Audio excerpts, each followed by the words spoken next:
sei se está dando para ver daí, mas a gente vai tentar passando. O capítulo é o capítulo número 3, versículo número 7.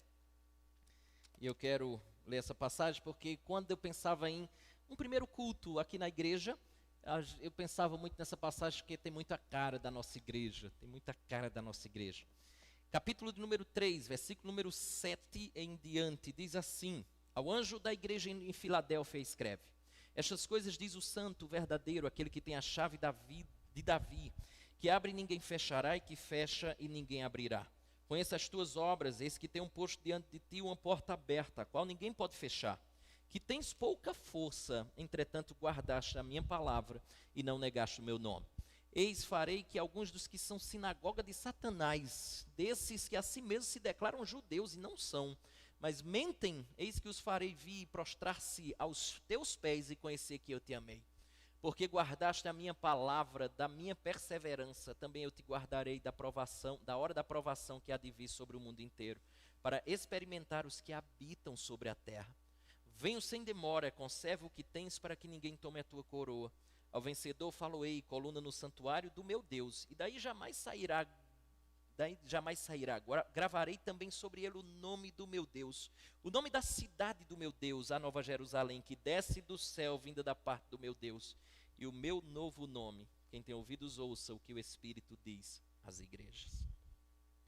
Dá-nos a tua graça, Senhor, para entender a tua gloriosa palavra, que ela penetre no nosso coração e gere aquilo que nós não temos condições de gerar: mudança, transformação, vivificação. Abençoe os nossos ouvidos, que eles estejam bem atentos à tua doce e amável voz. Faz isso, Senhor, para que saímos daqui edificados, cheios de alegria, por entender que o Senhor falou aos nossos corações. Assim nós te oramos, agradecidos no nome de Jesus. Amém. Conta a história que certa vez um sujeito muito rico e que gostava muito de viajar, ele resolveu fazer uma viagem bem exótica, até o país onde morava o autor de um livro, na verdade de um excelente livro que ele acabara de ler.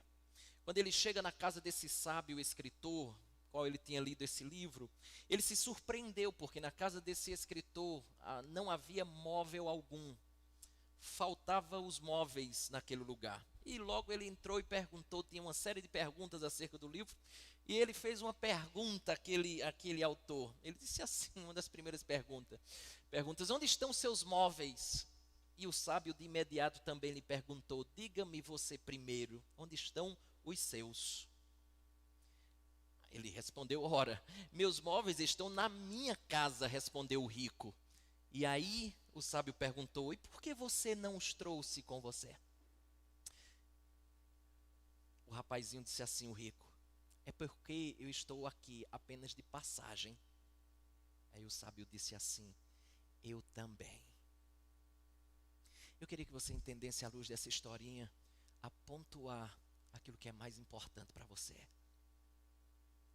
A gente está aqui de passagem. Eu espero que você faça uma boa passagem. Nosso intuito de plantar a igreja é para auxiliar você nisso. Porque existiram pessoas que passaram pela nossa igreja e realmente passaram, não ficaram, não permaneceram. Essa semana estava conversando inclusive com Lúcio sobre isso, de um dos irmãos que passaram e que perguntou a ele: o que está acontecendo? Você não voltou mais, não apareceu mais, você não sente falta? E ele disse: não. Pontue o que é mais importante. Porque via de regra, às vezes o que não é importante toma o lugar daquilo que é importante. E você perde de vista o que é essencial na sua vida. E passa por essa vida só por passar. Esse não é o propósito de Deus para você. João recebeu a incumbência de Deus de escrever essa carta não só para Filadélfia, mas para muitas igrejas aqui, no caso 7 igrejas. Se você ver, o verso número 19 do capítulo 1 diz sobre isso, né? Está lá, capítulo 1 de Apocalipse, verso 19 diz: escreve, pois, as coisas que vistes e as que são e as que hão de acontecer depois desta. E Deus estava dando um vislumbre, Jesus estava dando um vislumbre por meio dessas cartas, de tudo como ia acontecer, até porque Apocalipse, você sabe que é o livro da revelação, e muitas coisas que nós estamos enfrentando hoje, o próprio livro de Apocalipse já estava nos advertindo. Só que você precisa atentar a uma coisa, por isso que eu fui conduzido a esse texto, especificamente pensar na nossa igreja. Essa igreja de Filadélfia, capítulo número 3, verso 7, é a menor de todas as igrejas. Você precisava ver quando a gente começou. Fora, exceto o dia da inauguração, os outros dias a gente estava contando nos dedos a quantidade de pessoas que também fazia parte da nossa comunidade. Essa igreja, Filadélfia, ela não só era a menor de todas, mas ela era a mais fraca de todas, a mais inexpressiva de todas. E aqui vivia num contexto social nada glamuroso aqui. Isso permeava, marcava a vida dessa igreja. Mas o que é interessante aqui é que quando Jesus vai se reportar a essa igreja, Jesus só tem coisa boa a falar dessa igreja. Ela era inexpressiva, ela era pequena, estava num contexto social não glamuroso, mas Jesus só tinha a falar coisa boa acerca dela. E aí é interessante porque a cidade era uma cidade pequena. Ela foi destruída inúmeras vezes por terremotos, Filadélfia. Aqui temos um paradoxo muito interessante. Geralmente, comunidades que vivem em locais difíceis, perigosos, onde a vida é mais dura, é quase natural que surja no meio deste grupo um espírito de solidariedade, de ajuda mútua. Eu lembro que no início da nossa igreja aconteceu uma tragédia aqui no bairro do Mutirão. Era ali vizinho ao Serrotão. Houve o estouro de um açude lá e a água foi levando as casas, levando móveis e levando pessoas. E tanto é que uma das crianças que nós trabalhávamos lá na escolinha de futebol, acho que tinha 9 anos, não sei por aí, ela foi arrastada pelas águas agarrada na sua mãe.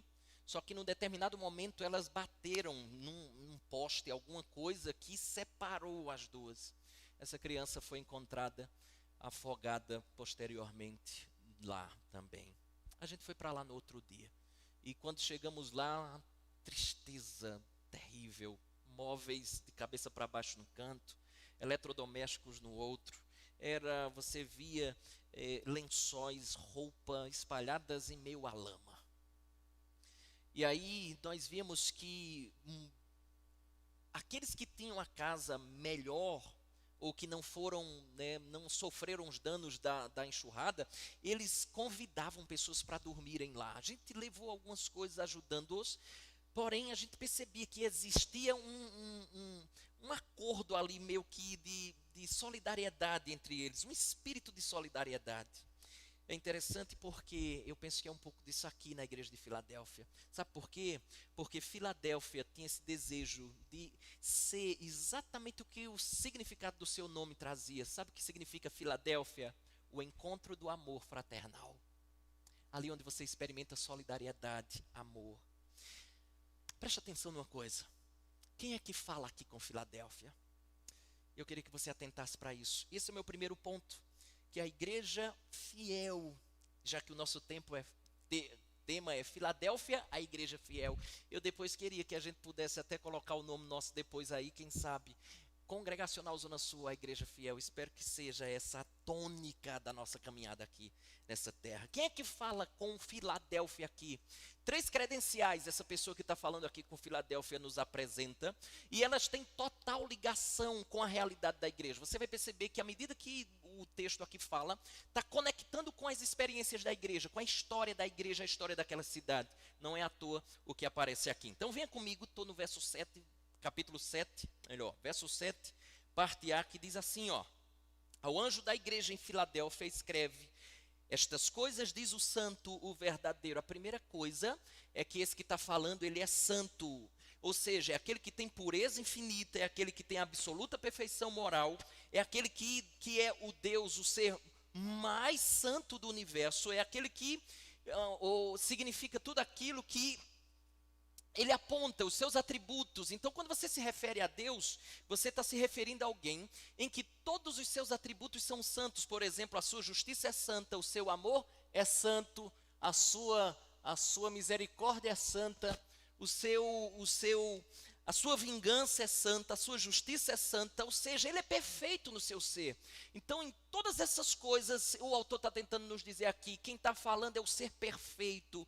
Tudo a respeito de Deus é santo, ele é a perfeita ou a perfeição aqui falando. A pureza e perfeição está aqui falando com esse povo. É como se ele dissesse mais ou menos assim, escuta isso, que isso é muito interessante. É como se o autor estivesse dizendo assim, olha, vocês são os pequenos e até imperceptíveis para a sociedade, mas aquele que fala com vocês é outro totalmente diferente. Veja, ele não apenas é santo, mas ele é verdadeiro. Essa é a segunda credencial aí. Implica dizer que esse é confiável. Esse ser que está falando com vocês é confiável. Portanto, tudo que ele vai falar é a mais pura verdade. Uma outra coisa tem relação com o contexto aqui também da cidade. Presta atenção. Havia centenas de divindades ali naquela cidade, naqueles dias, por ter muitos templos dedicados aos deuses. Então, é como se ele dissesse mais ou menos assim também. Vocês sabem dessas realidades, dos muitos templos que estão dedicados aos mais variados deuses aí entre vocês. Mas vocês sabem que somente um pode reivindicar ser o Deus verdadeiro. Quem está falando com vocês é o Deus verdadeiro. Não é o Deus falsos que vocês estão acostumados a enxergar nos vários templos espalhados pela cidade de vocês. O que vocês estão escutando aqui são as palavras do Deus que é autêntico, o original. Não é nenhuma cópia fajuta, não é nenhum pirata que está por aqui. É o Deus verdadeiro. Agora presta atenção, porque temos uma implicação interessantíssima nisso aqui. Porque ao dizer isso, preste atenção como isso é interessante para a realidade daquela igreja. A implicação é que, já que Deus é verdadeiro, ele se importa com aquilo que é verdade. O que ele está tentando dizer? Eu não estou preocupado com performance. Eu não estou preocupado com aparências. Eu não me impressiono com aparências. Eu não me impressiono com o tamanho da sua igreja. Eu não me impressiono com aquilo que impressiona você. Eu me relaciono com a verdade.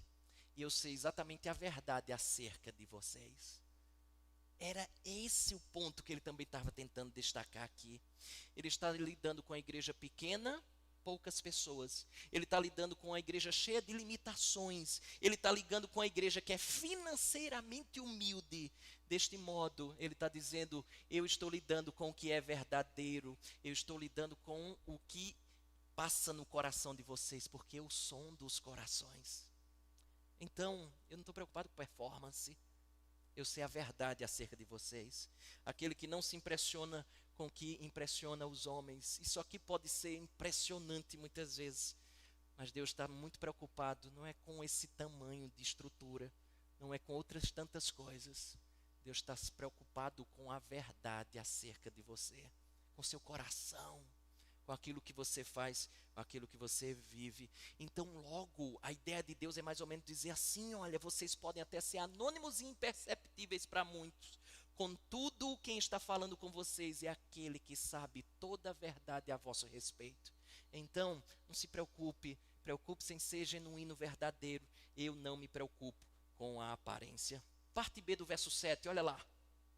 Diz assim, aquele que tem a chave de Davi, chegamos à terceira credencial aqui, que abre e ninguém fechará, e que fecha e ninguém abrirá. Jesus segura a chave de Davi, o que é uma referência à sua linhagem messiânica. Tem um texto de Isaías, capítulo número 22, verso 22, que diz assim, ó: porei sobre o seu ombro a chave da casa de Davi. Ele abrirá e ninguém fechará, fechará e ninguém abrirá. Essa passagem ela é dirigida de forma direta a um rapaz chamado Eliaquim, lá no Antigo Testamento, que recebeu a chave como novo administrador das coisas do rei. E ele era o representante do rei. Ele estava com a chave do rei, autorizado a exercer a autoridade plena em nome do rei, no caso lá no Antigo Testamento. Aqui é o ponto então. Jesus é o próprio rei. E Cristo recebeu poder absoluto e exclusivo. Ele detém autoridade absoluta. Ele é o soberano absoluto sobre céu e terra. Pois o que ele abre, ninguém é capaz de fechar. E o que ele fecha, ninguém é capaz de abrir. Então a sua palavra e os seus atos, eles são finais e definitivos. E aí me lembra muito Mateus capítulo número 28, verso 18, quando Jesus diz assim: toda a autoridade me foi dada no céu e na terra. O que é que há de belo nisso aqui? É simples. Aqueles que não têm poder, aqueles que não tinham autoridade, porque a relevância de Filadélfia, a igreja minúscula, era muito pequena. Vocês estão diante daquele que tem toda a autoridade. Vocês até nem têm poder, mas vocês estão diante daquele que tem todo poder. Poder tal que quando ele deseja abrir algo, ele abre e não há quem feche. Quando ele deseja fechar algo, ele fecha e não há quem abra. É esse que vocês estão, ou com esse que vocês estão falando. E aí ele entra numa coisa muito interessante. Veja, parte A do verso número 8. O texto mostra duas coisas aqui, as características dessa igreja que Jesus está aqui se dirigindo. Verso número 8 ele diz: conheça as tuas obras, eis que tenho posto diante de ti uma porta aberta, a qual ninguém pode fechar. Essa é uma expressão repetida nas cartas de Apocalipse. Você vê, eu conheço as suas obras, eu conheço as suas obras, eu conheço, eu lhe conheço. Eu não sei se você fica feliz ou com o coração na mão quando Deus diz assim: eu conheço você, conheço as suas obras. Seja como comunidade, de maneira comunitária como igreja, ou seja em particular como pessoa, eu conheço as suas obras. É interessante porque ao falar aqui com essa igreja, ele está se referindo a essa igreja, e quando ele fala em conheço nas outras cartas das igrejas aqui, Laodiceia, Tiatira, Éfeso, você vê que ele fala isso: eu conheço as tuas obras, e começa a falar sobre coisas ruins. Ele diz assim: eu conheço a impureza moral de vocês, eu conheço as coisas negativas, eu conheço os pecados de vocês, as falhas de vocês, eu conheço o misticismo de vocês, eu conheço todas as coisas. Ele fala muita coisa ruim. Sabe o que é interessante? É para a igreja minúsculazinha, a igreja pequenininha, a igreja humilde. Ele diz assim: eu conheço as tuas obras. E ele não diz nada de ruim daquela igreja. Ele só diz coisa boa. Olha a diferença para essa igreja aqui do capítulo 3, verso 2. Dá para você olhar aí rapidinho junto comigo. Olha a diferença, verso de número 2 do capítulo 3. Ele diz assim, ó: sê vigilante. É mais ou menos assim: acordem. E consolida o resto que estava para morrer. Ou seja, façam algo antes que as coisas que vocês têm para fazer morram. Ou seja, essa igreja aqui, que é a igreja de Sardes, era uma igreja que não caminhava, a igreja que não andava, não era uma igreja ativa, tinha muita coisa para fazer, mas não faziam. E Jesus está dizendo aqui para eles: olha, acordem, façam o que vocês têm que fazer, porque senão o que vocês estão para fazer vai morrer. Não só o que vocês estão para fazer vai morrer, vocês morrerão. Acordem. Aí continue no texto, ele diz assim, ó: porque não tenho achado íntegras as tuas obras na presença do meu Deus. Enquanto a igreja de Sardes era ociosa, a igreja de Filadélfia vivia ativamente. Era uma igreja ativa. Então eu queria que você pudesse olhar isso aqui com os olhos belos que essa verdade nos traz. É que a porta que Deus abre deve ser um estímulo para mim e para você, para que ativamente nos engajemos na obra dele. Deus abriu uma porta lá no Catolé há 10 anos. O que a gente fez ao longo de 10 anos? Você que está aí um tempo já na igreja, ou que você que plantou lá, como foi a sua história com essa igreja? Segundo, como está sendo ou será a nossa experiência a partir de então? Deus está abrindo uma porta aqui na Liberdade. A primeira lição que eu queria que a gente pudesse entender é dizer para você: aproveitemos as oportunidades que Deus abre. E eu não quero dizer isso só porque eu estou entendendo que Deus abriu essa porta para a gente aqui. Eu estou dizendo isso acerca das várias portas que Deus abre para você. Deus abre na sua vida profissional, Deus abre na sua vida acadêmica, Deus abre na sua vida eclesiástica. Deus abre várias portas. E o que Ele quer é que você seja diligente, ativo e não insolente. Porque não basta ser uma igreja ortodoxa, precisa ser uma igreja ativa. Parte B do verso 8, ele diz: sei que você tem pouca força. Pouca força aqui significa poucas pessoas. Portanto, ele está falando que esta não era uma igreja que tinha um dinheiro que sobrava, não era uma igreja que havia poder político, não era uma igreja que havia influência, não era uma igreja onde os recursos superabundavam. Certamente não. E eu estou me vendo aqui mais ou menos como se fosse a gente aqui. Essa realidade delicada, difícil. Mas presta atenção, para Jesus não interessa o poder financeiro de uma igreja. Para Jesus não interessa o poder social, político, o número de membros, não. Mas o que é que interessa então? 2 elogios ele faz. E eu quero chamar a sua atenção para a parte C do verso número 8, que injeta ânimo. Seria uma injeção de ânimo aqui nessas pessoas. Veja a parte C do verso 8, que diz assim, ó. Mas guardou a minha palavra e não negou o meu nome. É isso aqui. Deus está mais preocupado, ou talvez melhor dizendo, está preocupado com isso aqui. São pessoas que guardem a palavra de Deus. Guardar a palavra de Deus aqui, ou de Jesus, é que elas sejam fiéis, não distorçam a palavra dele. Ela foi guardada por esses irmãos aqui, por isso que eles estão sendo elogiados por Cristo. Segunda coisa que o texto nos diz aqui, é que eles não tinham negado o seu nome. É possível que muitos cristãos aqui foram mortos. Se você lembrar, o primeiro século da igreja foi um período dificílimo.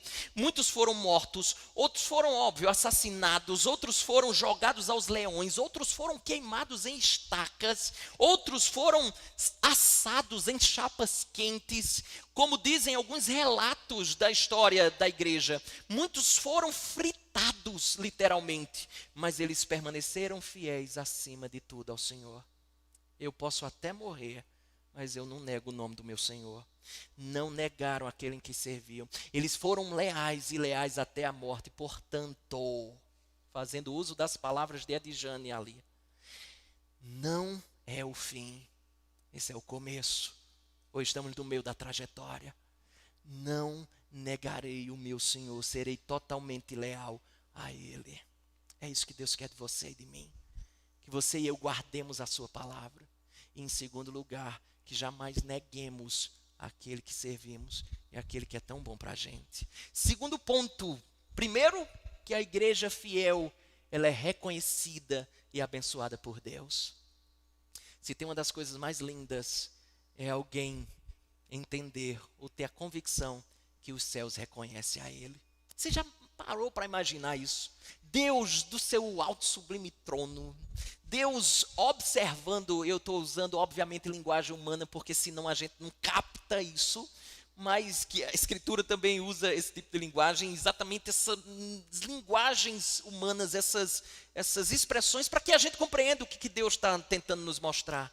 Deus, no seu alto e sublime trono, olhando essa vasta terra, que é um pontinho minúsculo diante da sua grandeza, que criou não só terra, mas criou Mercúrio, Plutão, Netuno, Saturno, e eu vou ficar por aqui para não passar vergonha se tem mais.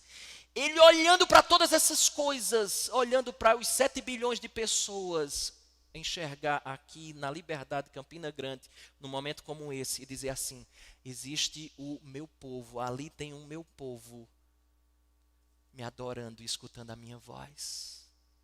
Eu estou no meio deles. Não existe maior reconhecimento do que o reconhecimento celeste de que eu sou dele e de que ele é meu. Isso é o que há de mais especial e é isso que Deus está fazendo aqui com Filadélfia. Eu sei quem vocês são e eu sei como vocês agem no que tange ao vosso relacionamento comigo. Segunda coisa que eu penso que esse texto nos diz é que essa igreja fiel, ela é amada por Deus. Olha que coisa linda isso aqui, especialmente quando a gente está passando momentos delicados da vida. A gente fica meio que assim, né? Será que Deus me ama? Se Deus me ama. E aí vem aquele enviado lá dos quintos, né? Vem assim, tá vendo que não dá certo esse negócio de igreja para você? Eu digo a você, mas você vai estar lá quarta-feira, domingo, vai de manhã, vai de noite. Tá vendo que não adianta? Olha como está a sua vida, olha a tragédia que está. Você tá vendo que não serve para nada? Sim, com todo respeito, tá? A gente não precisa de demonstração mais de amor nenhuma de Deus. Romanos 5 diz assim, Deus prova o seu amor para conosco, pelo fato de ter Cristo morrido por nós, sendo nós ainda pecadores. Ele morreu por você, para salvar você. Disse que estaria com você todos os dias até a consumação dos séculos. Ele já provou que Ele ama, Ele não precisa provar mais nada. Agora pense, as experiências duras da vida não é um Deus não lhe ama. Talvez seja, confie mais em mim. Talvez seja, eu estou moldando você, porque são coisas que são importantes para a sua caminhada. Talvez seja, você vai confiar mais em mim ou nas... Olha que coisa linda essa aqui, presta atenção, verso de número 9. Olha que coisa. Eis farei que alguns dos que são da sinagoga de Satanás, desses que a si mesmos se declaram judeus e não são, mas mente. Presta atenção aqui. No primeiro século havia judeus em quase todas as principais cidades do Império Romano. Os judeus, e obviamente tinha sinagogas espalhadas por essas cidades. Os judeus conseguiram do Império Romano a liberdade de praticarem a sua religião sem que fossem molestados. Porém, com a chegada do cristianismo, começa a crescer muito mais os cristãos, o número de cristãos, do que o número de judeus. E muitos judeus estavam exatamente afluindo para o cristianismo. Um caso clássico desses é exatamente o apóstolo Paulo. Então, os judeus começaram a lutar contra os cristãos, inclusive o próprio Paulo. E eles diziam assim, olha, imperador, eles não respeitam o Senhor. Sabe por quê? Lá a gente escuta que eles têm outro Senhor, sabia? Tem um Senhor chamado Jesus lá. Eles têm outro Senhor. E veja, escutem, eles são canibais. Eu sabia, não? Eles bebem o sangue de Jesus, desse tal Jesus, e comem da carne. Então começou cada vez mais as perseguições a acontecerem contra os cristãos. E muitos deles estavam exatamente assim, morrendo. E nesse sentido, quando ele usa essa expressão aqui, do verso número 9, né? Eis que farei alguns dos que são sinagogas de Satanás, desses que assim mesmo se declaram judeus e não são, mas mentem. Eles estavam perseguindo esses cristãos, eram esses homens aqui. E é engraçado porque judeu aqui, leia-se, o povo de Deus. Essa turma aqui estava sendo um instrumento do diabo. E aqui tem uma coisa interessante, eu queria que você entendesse isso. O capiroto, né? Ele só trabalha onde não tem funcionário para trabalhar para ele. Onde tem gente que trabalha para ele, ele está descansado, já tem representante ali para atuar de maneira que ele aprove. Era esse povo aqui perseguindo o povo de Deus. Mas observe isso aqui, talvez seja a sua realidade, ou foi. Presta atenção, verso 9. Eis que os farei vir e prostrar-se aos teus pés e conhecer que eu te amei. Olha que coisa linda. Talvez seja essa a sua realidade. Veja se não é, presta atenção. Quantas vezes você já chegou a falar? Eu já conversei com algumas pessoas que diziam mais ou menos assim, eu tenho ódio de crente. Pense num povinho que eu não poderia nem ver. Falar mal, pense numa carniça, aquele povo. Eu não queria nem ver falar de crente. E quando soube que fulana ia ser crente, ou quando soube que alguém da minha família ia ser crente, eu comecei a fazer, foi chacota daquela pessoa. Brinquei, fiz piada. E tu não acredita, não é possível. Tu vai ser crente. Esse negócio não está certo contigo. Pessoas que perseguiam, faziam piadas dentro de casa, no trabalho, e que inclusive disse, olha, se tem uma coisa que eu nunca serei, é isso. Não fala nem o nome. É isso. Eu tive uma conversa com alguém que depois me revelou, que disse assim, a última coisa na minha vida que eu queria que os meus filhos fossem, e eu prefiro morrer antes disso acontecer, é ver um filho meu crente. Só que coisa linda é isso aqui, ó. É que o que Deus está dizendo aqui, é que estas mesmas pessoas que perseguiam, estas pessoas foram quebrantadas por Deus. Foram renovadas por Deus, ou vivificadas por Deus. Aquele que eles tanto odiavam, eles passaram a amar, porque perceberam que Deus amava aquele povo. Essa foi a realidade dos judeus. E essa é a realidade, talvez, de alguns de vocês que estão exatamente aqui hoje, dizendo, eu amo a esse Senhor, que outrora eu perseguia e que falava tão mal. Mas pule para o terceiro ponto, que além de expressar que Ele nos ama, e lembra do que a gente falou, esse povo estava sendo perseguido, esse povo estava morrendo, muitos assassinados. Mas Deus está dizendo assim, eu amo vocês. os judeus estão perseguindo vocês, mas eles vão conhecer que eu amei, que eu os amei. Vai para o verso número 10, e aí a gente pega nosso terceiro ponto. Já falamos da igreja que é reconhecida e abençoada por Deus, esse é o primeiro. Segundo, que nós somos amados por Deus. E em terceiro lugar, olha que coisa, é que nós somos guardados por Deus. Observa isso, verso 10, olha lá. Porque guardaste a palavra da minha perseverança, também eu te guardarei da hora da provação que há de vir sobre o mundo inteiro, para experimentar os que habitam sobre a terra. Tem uma outra tradução que diz assim, ó: visto que você guardou a minha palavra de exortação à perseverança. Perseverança tem um mover aqui, você está sentindo, né? Olha só o poder, olha só o poder. Só afastar um pouquinho aqui, vocês vão receber galardão dobrado, viu? Sem dúvida. Verso de número 10, vocês guardaram. Qual a ideia aqui? Olha que coisa interessantíssima. E é por isso que é fundamental o que você está fazendo aqui hoje. Não é só conhecer esse lugar, é entender exatamente o significado de estar na igreja. Não só no domingo, mas nos dias em que sua igreja tem culto.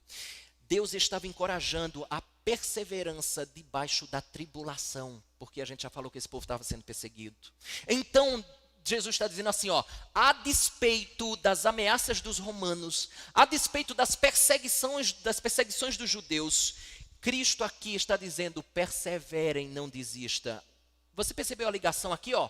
Guardastes, guardarei. Veja, verso 10. Porque guardaste a palavra da minha perseverança, também eu te guardarei.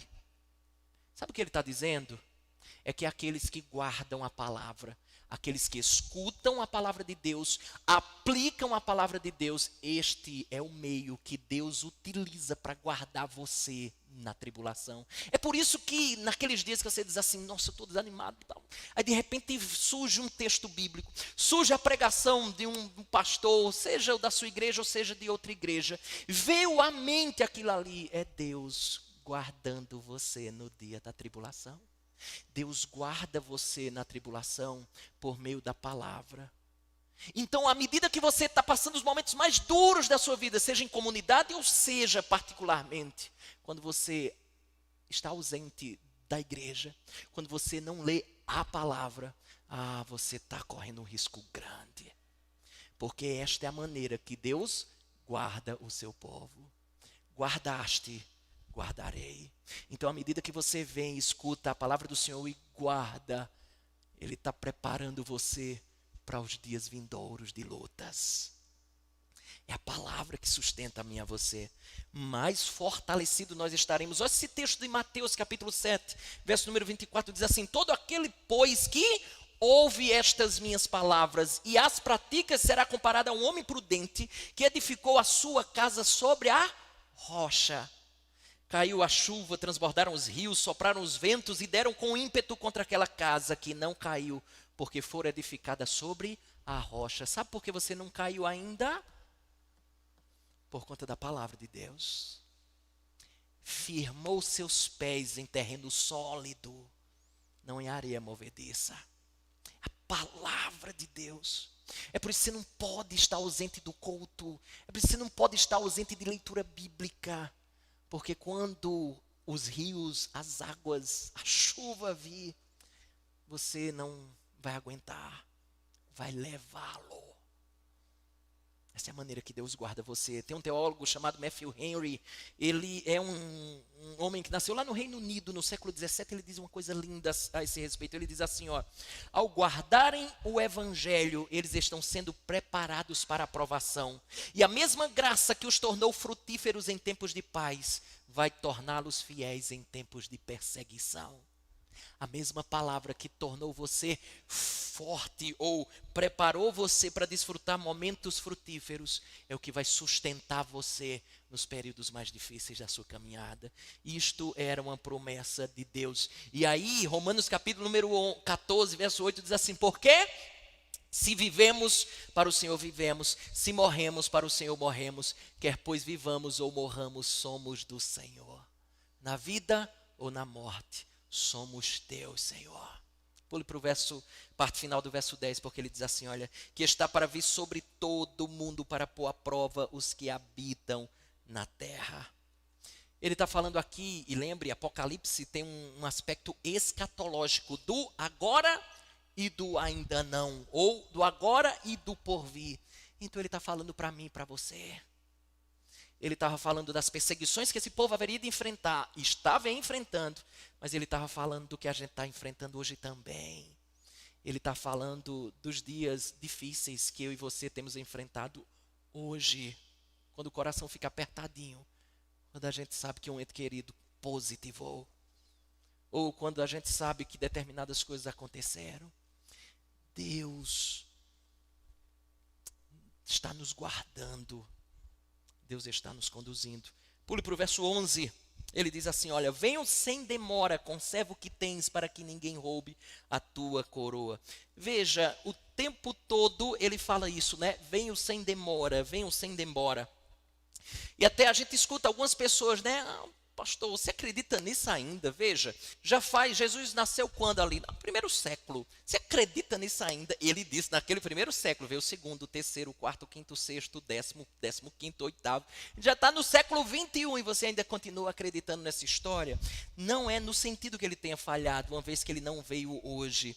Um dos motivos que muitas vezes nós justificamos esse tipo de pergunta é o que Pedro fala na segunda carta, no capítulo 3, verso 8, que ele diz assim, todavia uma coisa, amados, que não deveis esquecer, que para o Senhor um dia é como 1000 anos e 1000 anos como um dia. Amigo, só faz 2 dias então. Vai demorar talvez, ou não sei.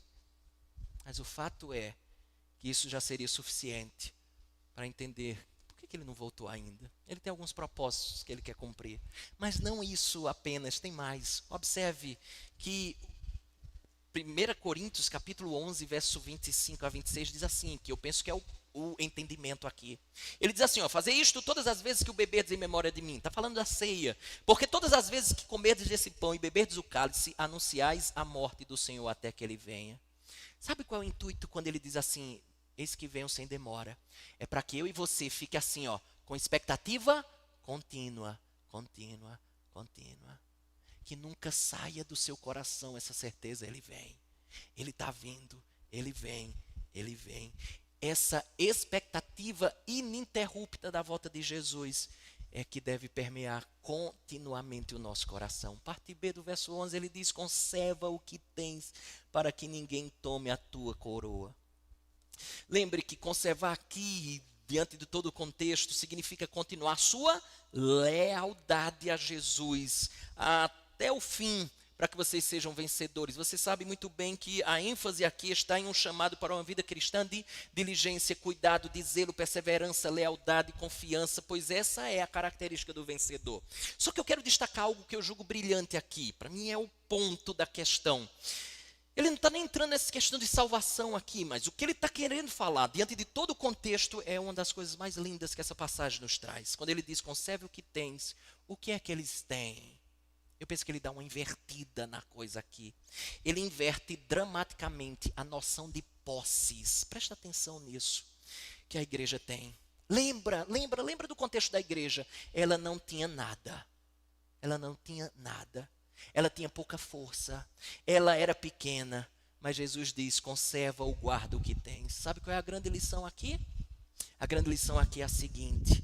O que vale numa igreja não é o poder de conquistar, não é o poder de grandeza, não é a beleza, não é o cofre, mas é a graça de ser. Esse é o ponto. É a graça de ser. O que te tomam é aquilo que tu tens. O que te nunca tomarão é aquilo que tu és. Teu tesouro não é aquilo que possuis, mas é aquilo que tu és. Guarde a fidelidade, guarde a lealdade, não neguem, continuem a ser o que são. Esse é o grande tesouro de vocês. Não são as posses, a grandeza, os números, mas ser o que são. Fiéis e gente que guarda a palavra do Senhor. Quarta coisa, Primeiro, esse povo é reconhecido e abençoado por Deus, versos 7 e 8. Segundo, esse povo é amado por Deus. Terceiro, esse povo é guardado por Deus. E em quarto lugar, esse povo também será galardoado por Deus. Veja o verso número 12, ele diz assim: ao vencedor faloei, coluna no santuário do meu Deus, e daí jamais sairá. Esse é um termo presente nas cartas do Apocalipse, indica aquele que dá atenção às promessas de Deus e aos avisos de Deus e age apropriadamente como Deus assim estabeleceu. Então preste atenção, a curiosidade aqui é que quando o reino de Deus foi estabelecido, não haverá templo. Apocalipse 21, 22 diz: ele será o próprio templo, ele será a própria luz. Veja o caráter simbólico disso aqui, mas carregado de significado. Veja, os fracos fiéis, lembra, a gente já disse isso aqui, o povo de Filadélfia era um povo fraco, um povo pequeno, mas veja, ele está dizendo, os fracos fiéis, eles serão as colunas do santuário. Fraqueza com coluna parece que não combina, mas é exatamente isso que Deus está dizendo aqui acerca dessas pessoas que guardavam a palavra de Deus e que aplicavam a palavra de Deus. Estes irmãos que aqui parecem graveto, eles serão colunas de Deus. Deixa eu entender uma coisa com você aqui quando ele fala de colunas, porque são alguns significados importantes que vale a pena a gente pensar. Primeiro, é que pode significar que tais pessoas na eternidade estarão desfrutando de maior proximidade com Deus, compreenderão melhores coisas com Deus. É uma possibilidade. Segunda delas é que havia o costume de honrar um sacerdote pagão, por exemplo, com o acréscimo de uma coluna no templo local. Então, no templo local, quando queria honrar uma divindade, um sacerdote melhor pagão colocava-se uma coluna lá e lá escrevia o seu nome. Talvez signifique que Deus tensionava honrar esse povo diante da sua presença na eternidade.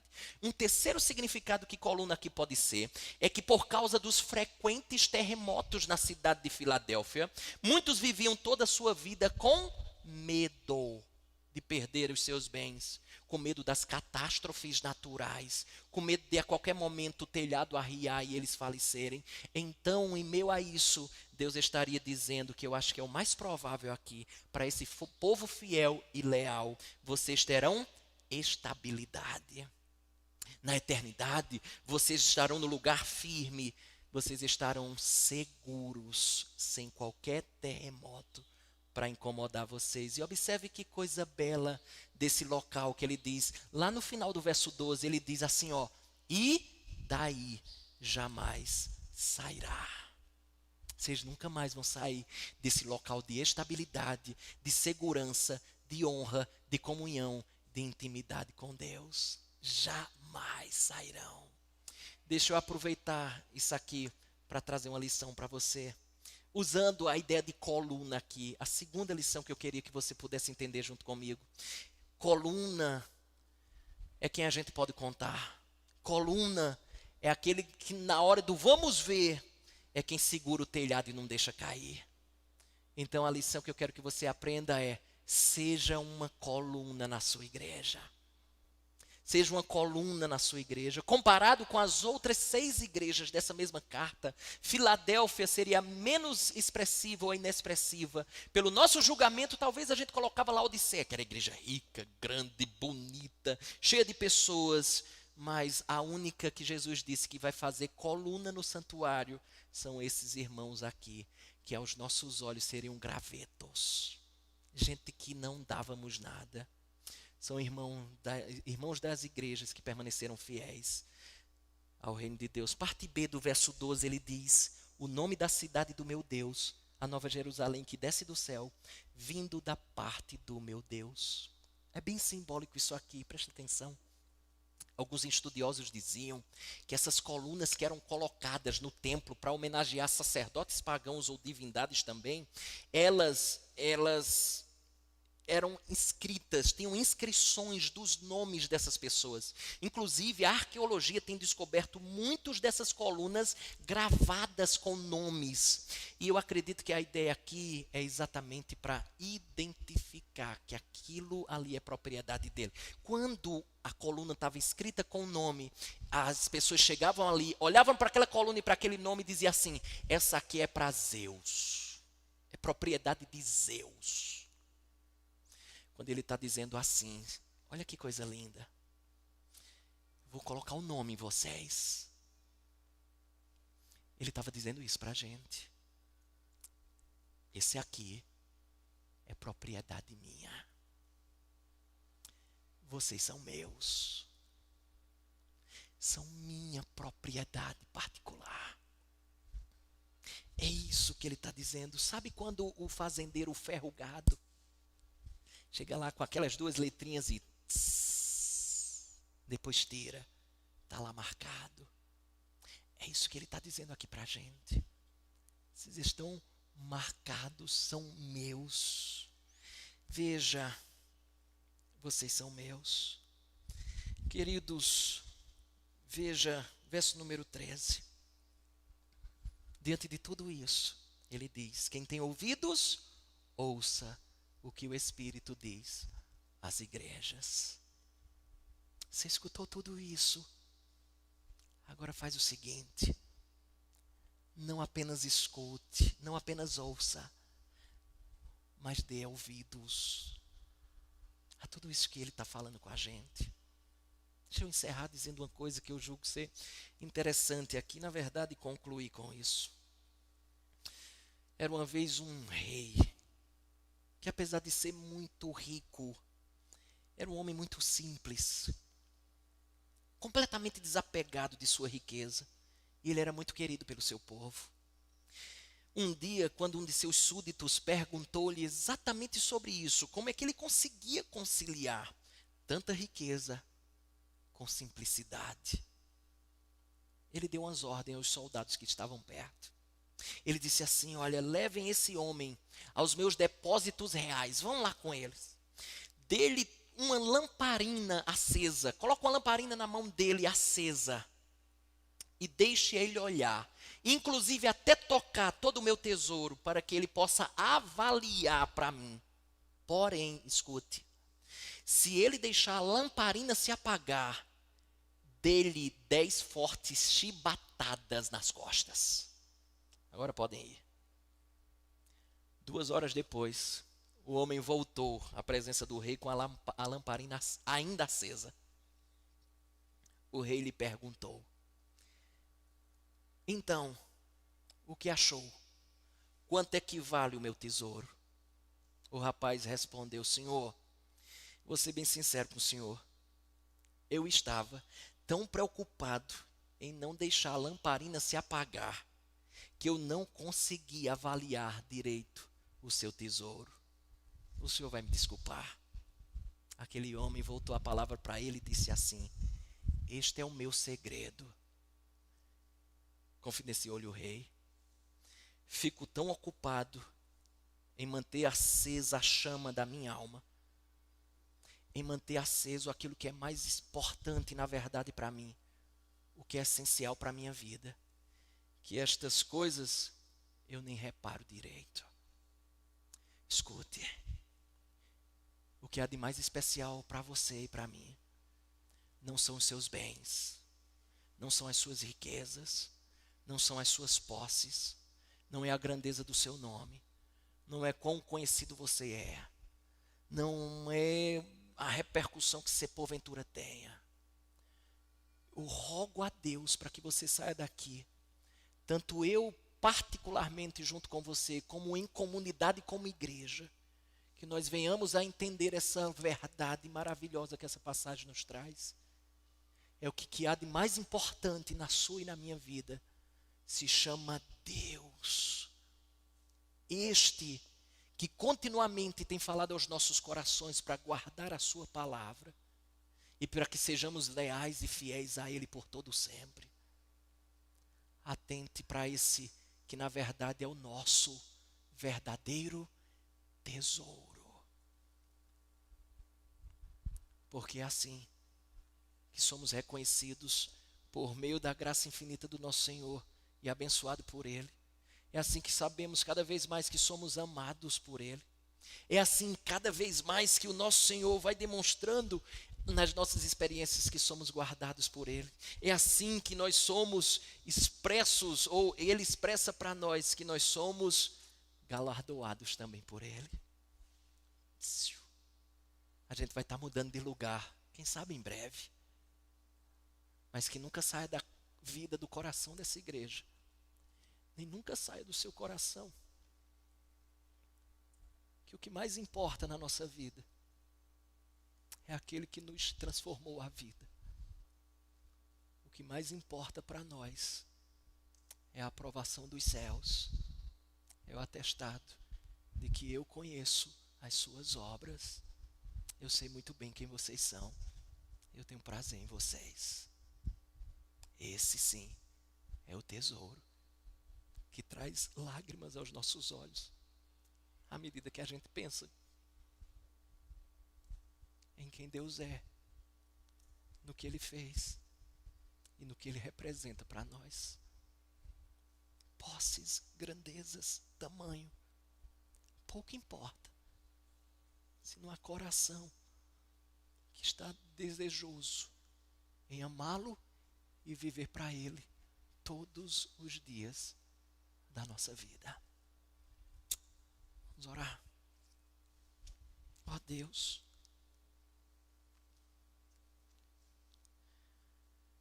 dá-nos a Tua graça, para que realmente possamos valorizar o que é tesouro. Porque o que parece muitas vezes é que a gente valoriza o que é feno, palha. A gente valoriza o que é inferior, infinitamente inferior. E o que é delicado nisso é que nós estamos lidando com um Deus verdadeiro, que é o Deus que sabe exatamente o que se passa dentro desse coração.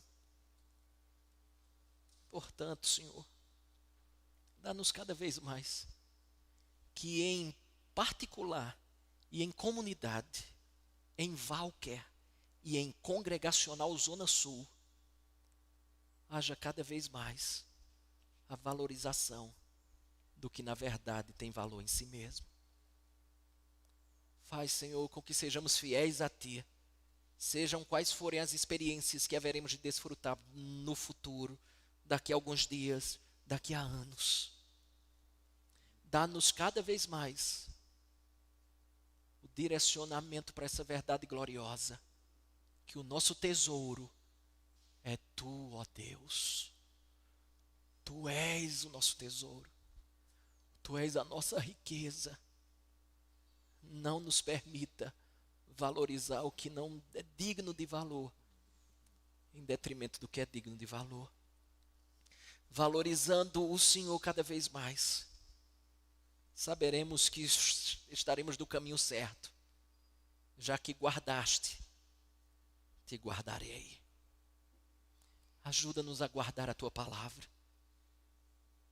E certamente guardarás a cada um de nós nos dias mais difíceis, que eu como pessoa enfrentarei, que nós como igreja enfrentaremos, para a glória e louvor do Teu nome. Nós assim te oramos, agradecidos no nome de Jesus. Amém.